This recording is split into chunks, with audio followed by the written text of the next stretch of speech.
حضور، نمازی کے آگے سے دو آدمیوں کے گزرنے کا طریقہ آپ نے ارشاد فرمایا، برائے مہربانی اس کا عملی طریقہ بھی بتا دیجیے۔ نماز پڑھ رہے ہیں، گویا یہ نماز پڑھ رہے ہیں اور ہم دونوں نکلنا چاہتے ہیں، اب 2 ہو یا 100 ہو، وہ میں ایک طریقہ بتاؤں گا کہ اس سے جتنے چاہیں سائیں بھائی نکل سکتے ہیں۔ تو ہم دونوں گویا نکلنا چاہتے ہیں یہاں سے، تو ایک عیسائی بھائی ان کی طرف پیٹ کر کے کھڑا ہو جائے،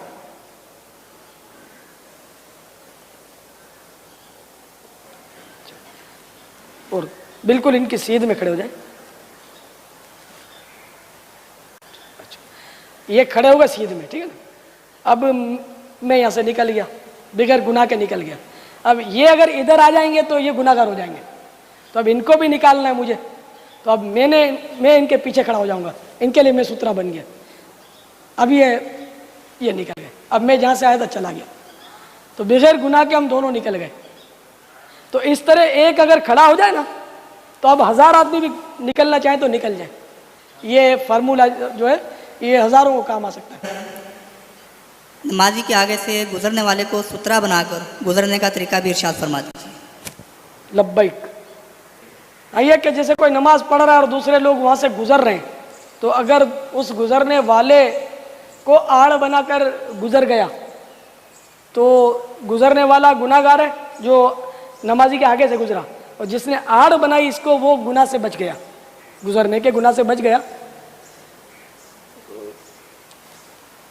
یہ جیسے ایک گزر گئے، میں ان کی آڑ میں گزر گیا، تو اب اگر یہ نمازی ہیں، جیسے نمازی کے آگے سے گزرے تو یہ گناہ گار ہوں گے، اور میں چونکہ ان کو سترا بنا کر گزرا تو میں گناہ گار نہیں ہوں گا۔ بسم اللہ الرحمن الرحیم۔ نمازی کے آگے سے ویسے بھی گزرنا گناہ ہے، اور اللہ کے نبی صلی اللہ علیہ وسلم نے تو یہاں تک ارشاد فرمایا کہ اگر لوگوں کو پتہ چل جائے کہ نمازی کے سامنے سے گزرنے سے کیا ہوتا ہے، 40 دن بھی انتظار کرنا پڑے تو انتظار وہ کرے گا، لیکن اس کے سامنے سے نہیں گزرے گا۔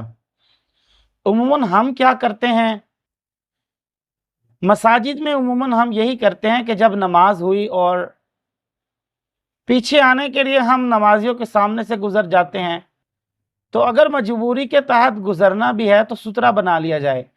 سترا جو ہے وہ لکڑی کا ہوتا ہے، وہ سترا بنا لیا جائے، وہ اس کے سامنے رکھ کر یا اس کے سامنے گاڑ کر یا رکھ کر یا کسی بھی چیز کو سترا بنائیں، پھر آگے سے گزر جائیں، پھر گناہ نہیں ہے، کیونکہ سترے کے آگے سے گزرنا ہے، نمازی کے آگے سے، نمازی کے سامنے سترا آ جائے گا اور پھر وہاں سے آپ گزر سکتے ہیں۔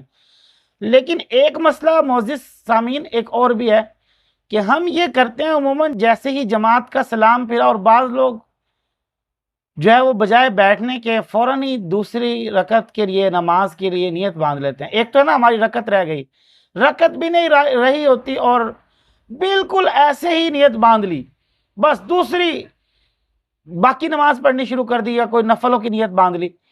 تو ہم بھی خیال کیا کریں کہ بجائے اس کے کہ ہم لوگوں کو گناہ گار کریں، تھوڑا سا انتظار کر لیا کریں۔ اللہ کے نبی صلی اللہ علیہ وسلم نے فرض نماز کے بعد بیٹھ کر دعائیں پڑھی ہیں، جیسے اللہ اکبر استغفر اللہ کے بعد آپ نے بہت سی دعائیں پڑھی ہیں، اللہم انت السلام اللہم اغفر لی، بہت سی دعائیں پڑھی ہیں، لیکن ہم کیا کرتے ہیں، نیت باندھ لیتے ہیں۔ پھر جس بیچارے نے جانا ہو وہ ویسے ہی پریشان ہو جاتا ہے، اور پھر عموماً ایسا بھی ہوتا ہے کہ جانے والے ہم کہتے ہیں اس کو بڑی جلدی ہے، حالانکہ اگر وہ جا رہا ہے تو اس میں کوئی حرج والی بات بھی نہیں ہے۔